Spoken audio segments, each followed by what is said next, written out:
Shalom, selamat pagi Bapak Ibu Saudara-saudara yang dikasihi dalam Tuhan kita Yesus Kristus. Bertemu lagi kita di pelajaran DI di hari Kamis 31 Oktober 2024. Sepanjang minggu ini sampai dengan minggu depan kita akan membahas tentang hambatan dalam memperoleh kesembuhan. Beberapa hari sudah kita dengarkan ya, dan bahkan sangat sering di komunitas kita ini berdoa berbahasa lidah selalu terus diajarkan tentang bahwa kesembuhan itu adalah hak setiap orang percaya, bahwa melalui karya penebusan Kristus di kayu salib segala sesuatu sudah ditanggung oleh Kristus di atas kayu salib. Ia sudah menanggung sakit penyakit kita, kesengsaraan kita, penderitaan kita. Tuhan Yesus menggantikan posisi kita di atas kayu salib dan disampaikan dengan jelas melalui firman Tuhan. Oleh bilur-bilurnya kita telah disembuhkan. Namun demikian, sekali lagi bahwa masih banyak orang Kristen yang setiap minggu mendengarkan khotbah, yang sudah mendengarkan pengajaran, masih juga mengalami kendala untuk mengalami kesembuhan. Masih ada hambatan-hambatan yang menyebabkan orang Kristen, orang percaya tidak menerima kesembuhan. Di mana letak persoalannya? Selalu disampaikan bahwa Hosea 4 ayat 6 disampaikan bahwa umatku binasa karena tidak mengenal Allah. My people are destroyed for lack of knowledge. Itu kata terjemahan King James Version. Lack of knowledge, kurangnya pengetahuan. Kita tidak dapat melakukan sesuatu yang tidak kita ketahui atau kita pahami. Ini yang menjadi banyak masalah orang percaya. Mereka tidak menerima apa-apa karena kurang pengetahuan, karena kurang pewahyuan, karena kurang pengertian tentang firman Tuhan. Karena kurang pengetahuan tentang identitas dia di dalam Kristus. Karena kurang pengetahuan tentang siapa Kristus di dalam dia. Kita tidak dapat menerima segala berkat rohani di dalam sorga yang sudah dikaruniakan bagi orang percaya kalau kita tidak mengerti tentang hal itu. Seperti yang saya sampaikan di beberapa kesempatan bahwa ada satu teman saya yang sudah hopeless di rumah sakit, ya. Dia sudah pasrah ya, karena 2 minggu di rumah sakit, keluar rumah sakit, masuk lagi 2 minggu, dan dokter pun tidak menemukan apa masalahnya di dalam perutnya. Tapi setiap hari dia mengalami demam tinggi, minum antibiotik sampai 4 kali sehari, dan dia dalam posisi pasrah dengan pengertian bahwa Tuhanlah yang memproses dia. Tapi begitu saya sampaikan kebenaran ke dia bahwa ini bukan proses dari Tuhan ya. Ini dari iblis datangnya, serangan ini dari iblis datangnya. Saya ingatkan dia tentang otoritas yang dia miliki. Kamu harus berdiri teguh di dalam firman, ambil otoritasmu dan usir sakit penyakit itu. Kirim video kesembuhan dari Karis. Nah, begitu dia mengerti, dia telepon saya lagi. Ya, saya mau bersepakat dengan kamu. Bantu saya, Jeff. Saya mau bersepakat dengan kamu. Benar yang kamu bilang itu. Ini bukan dari Tuhan. Tuhan terlalu mengasihi saya gitu. Ini bukan dari Tuhan. Ini bukan proses Tuhan. Begitu kita bersepakat ya. Begitu kita bersepakat malam harinya, ayo saya bersepakat dengan kamu, kita usir sakit penyakit ini di dalam nama Yesus, pergi, berkati tubuh kamu jadi kuat, jadi sembuh, jadi sehat dan pulih sempurna. Begitu kita bersepakat, begitu dia mengerti dan bersepakat ambil otoritas itu, usir sakit penyakit. Besok pagi dia langsung kabarkan, wah puji Tuhan ya, demamnya langsung turun. Dari antibiotik yang dia minum 4 kali sehari berkurang hanya sekali. Lusanya juga berkurang, nggak minum antibiotik, beberapa hari kemudian pulang. Orang yang sudah dalam posisi pasrah, berserah karena dia anggap itu proses Tuhan, begitu dia mengerti, ya pikirannya terbuka tentang kebenaran firman, dia ambil otoritas, dia dibebaskan dari sakit penyakit. Ya. Jadi sangat berbahaya sekali kalau orang percaya sendiri tidak mengerti identitas dia di dalam Kristus. Dia tidak menerima kesembuhan. Ya. Itu menjadi hambatan besar bagi setiap orang percaya untuk mengakses berkat-berkat rohani yang sudah disediakan oleh Kristus bagi kita.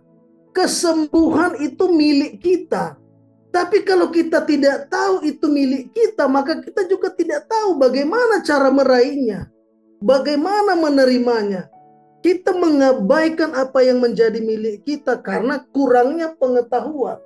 Di Kisah Para Rasul 10 ayat 38, di situ disampaikan dengan jelas bahwa yaitu tentang Yesus dari Nazaret, bagaimana Allah mengurapi dia dengan Roh Kudus dan kuat kuasa, dia yang berjalan keliling sambil berbuat baik dan menyembuhkan semua orang yang dikuasai iblis, sebab Allah menyertai dia.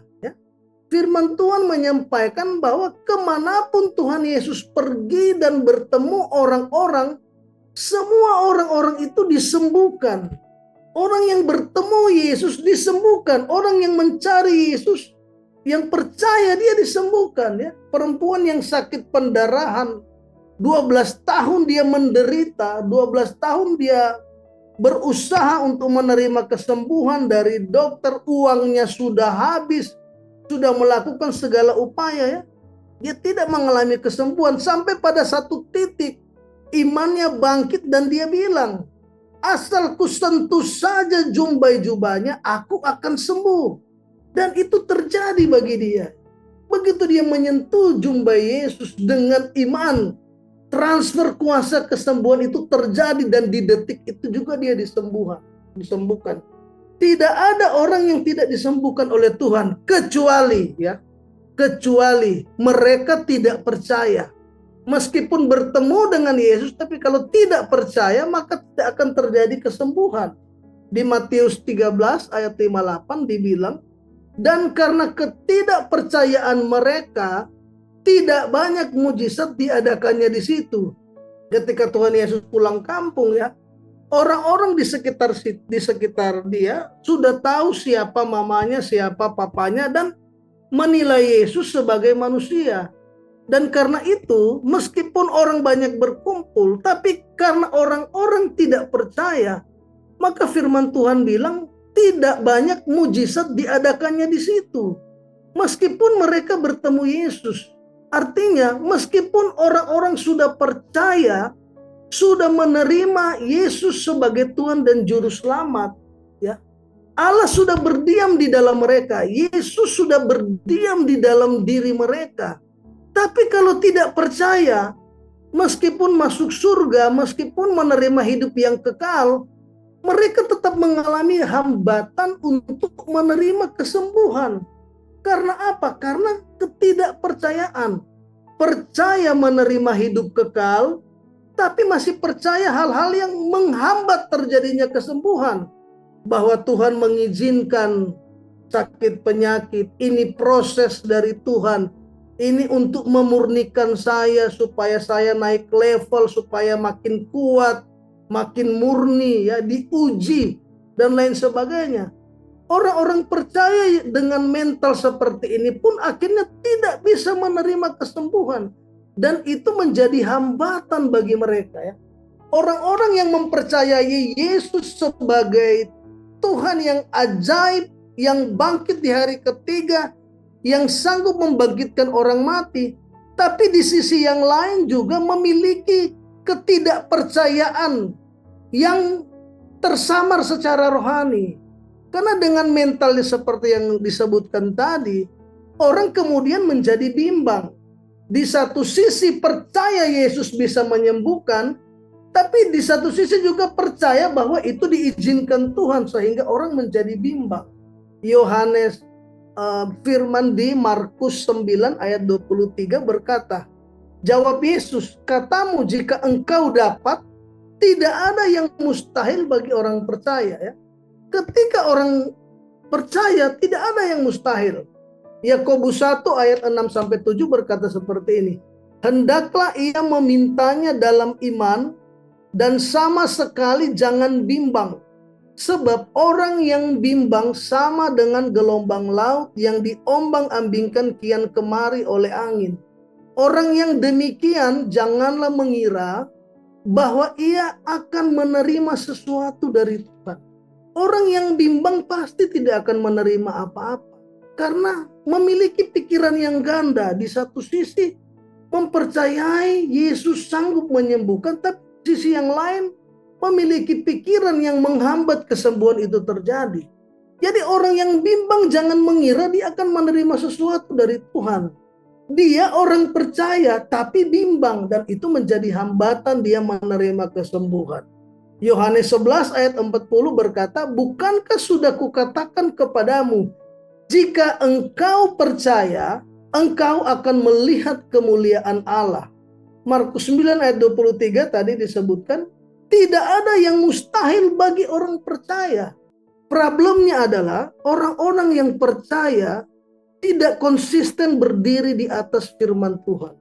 Sehingga hari ini percaya, besok tidak percaya. Lusa percaya, lusanya lagi tidak percaya. Minggu ini percaya, tapi minggu depannya tidak percaya. Dia mengalami gelombang pasang surut. Satu-satunya cara agar kita bisa berdiri teguh di atas iman kita untuk menerima kesembuhan adalah dengan terus mengisi hati kita, pikiran kita dengan firman Tuhan. Roma 10 ayat 17 menegas bahwa iman timbul dari pendengaran dan pendengaran oleh firman Kristus.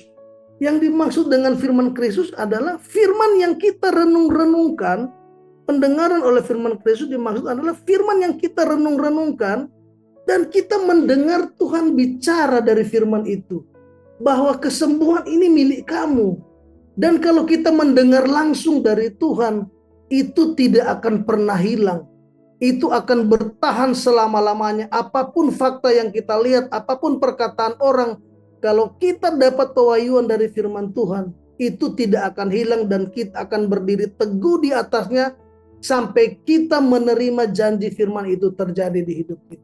Saya percaya kita orang-orang di BBL adalah orang-orang yang siap menerima kesembuhan dan mampu mengalahkan hambatan-hambatan yang menghalangi kita, hambatan-hambatan yang menjadi tantangan di hadapan kita. Demikian pelajaran di kita hari ini. Sampai bertemu lagi di pelajaran di esok hari Jumat.